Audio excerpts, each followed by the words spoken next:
Yo, what is up, everyone? My name is Dom, and we're here to talk about unusual options activity. All right, let's kick it off with the disclaimer, which I don't have.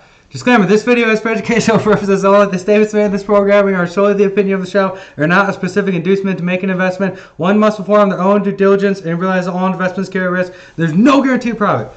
All right, next time I'll remember to put the disclaimer up on the screen. It's super important that everybody watching these videos, especially for the first time, understands the disclosures here and the risks of trading options. So first one I want to bring up today is Bank of America.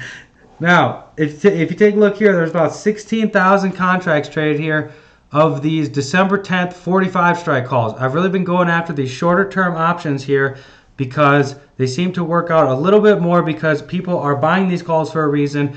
And they're buying out of the money calls here. They're expecting the stock to make a rapid, large move to the upside here.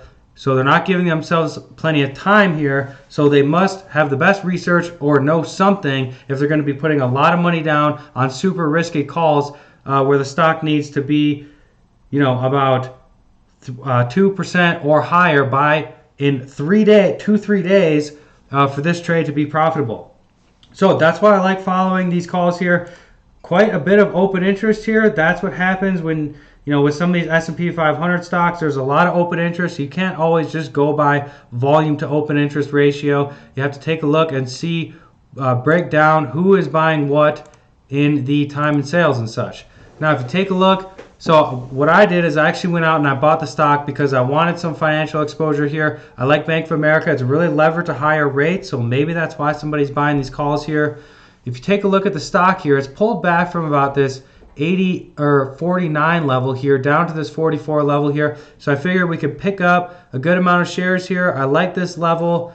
Probably would have liked to pick it up a little lower, but it looks like it might have bottomed here. Prior resistance became support at this 44 level here. So we got some shares here. We put on a nice position here, and I'm looking to play this probably up to this 48 level here, unless this thing really starts taking off to the upside. I'll probably sell it around 48, probably around the prior high of about 48.69. Now, if you take a look here, just real quick at the weekly or at a all-time chart, Bank of America is still not above its 2008 high. This is going to be huge resistance for this stock around this 55 level here. So if you're a little bit of a longer-term player here, I'm playing this for a quick trade here. I would definitely be a seller of Bank of America at 55 because there's no way it's going to shoot through 55. That is going to be huge resistance from the 2008 crash. And then it's always cool to see that it plummeted to $2. That is just insane.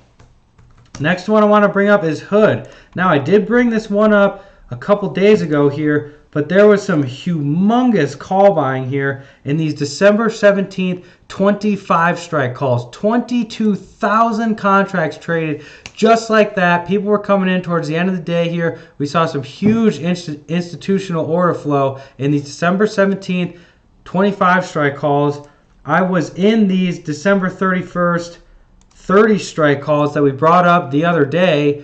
I was trying to add to the position as soon as I saw them buying these December 17th calls, but the stock just immediately took off to the upside as soon as they started buying these calls around this time here. I did not want to chase this one, so I'm still stuck with my previous position that I had. I was trying to add to the calls, but we are still in these December 31st, was trying to add, did not get filled. So with the flow that I've been seeing, I brought this one up a couple days ago here. Said I probably wasn't going to get into the trade, but I saw more call buying and more call buying.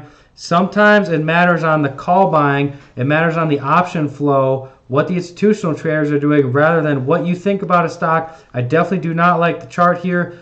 I definitely did not like the last earnings report here, but they just keep coming and buying these calls. So the more calls I see after consecutive days, that made me just say, you know what, I'm going to take a flyer, I'm going to jump in, and we're going to see what happens with this one, everyone. Thanks for everyone who's been subscribing. I really appreciate it. Make sure to follow me over at Option Guru 100. We'll see you in the next one.